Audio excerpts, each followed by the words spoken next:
মাননীয় প্রধানমন্ত্রী, আমার নাম রাকিব হাসান, আমি কাজ করি মাই টিভিতে। ধন্যবাদ আমাকে সুযোগ করে দেওয়ার জন্য। মাননীয় প্রধানমন্ত্রী, আমি আপনাকে কোনো প্রশ্ন করতে চাই না বা প্রশ্ন করার দৃষ্টতা আমার নেই। আমি শুধু একটু জানতে চাই, সম্প্রতি ভারত এবং চীন সফর করেছেন এবং একটা আলোচনার বিষয় হচ্ছে তিস্তা মহাপরিকল্পনা।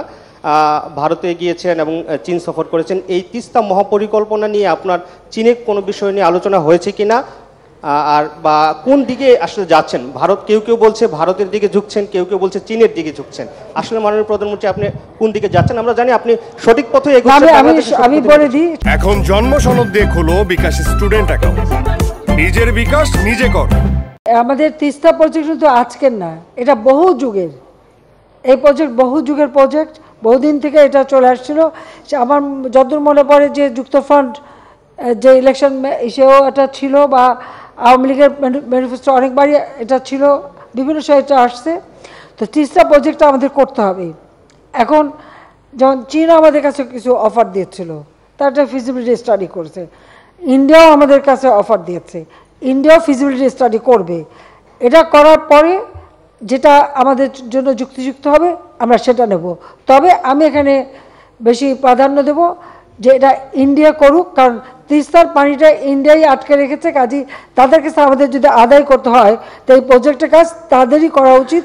তারা প্রজেক্ট করে তখন এটা যা প্রয়োজন তারা দেবে।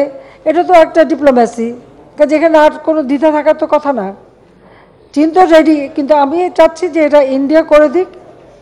তাহলে এই প্রজেক্টটা করলে তো এই প্রজেক্টের জন্য যা দরকার ইন্ডিয়া দিতে থাকবে। ঠিক আছে, যা সাফ সাফ কথা, রাখা নাই। আর আমাদের দক্ষিণ অঞ্চল সব থেকে বেশি অবহেলিত, পদ্মার ওপার। কাজে এই দক্ষিণ অঞ্চলের ডেভেলপমেন্টের জন্য আমি চীনকে বলছি যে সব থেকে অবহেলিত এবং ওখানকার কাজগুলি করা খুব কঠিন। এখন জন্য যে আমাদের এটা কি বেকুটিয়া সেতু না, কচা নদীর উপরে, মানে পিরোজপুর যাওয়ার একটা সেতু বেকুটিয়া, এটা দীর্ঘদিনের একটা আকাঙ্ক্ষা। তো ওটাও কিন্তু চীন করে দেবে। এটা আমাদের ফ্রেন্ডশিপ সেতু হবে, নবম ফ্রেন্ডশিপ সেতু। এটার জন্য কোনো পয়সা লাগবে না, তারা তৈরি করে দেবে। তো এটা কি কিছু পাওয়া না নাকি? কাজে আমি সবাই ভাগ করে দিয়ে দিছি কাকে কোথায় দিলে আমার কাজ, কঠিন কাজ সহজভাবে এবং ঠিকমতো কাজ করতে পারবো। সকলের সাথে বন্ধুত্ব, কারোর সাথে বৈরিতা নয়। ঠিক আছে, ধন্যবাদ। জয় বাংলা, জয় বঙ্গবন্ধু, বাংলাদেশ।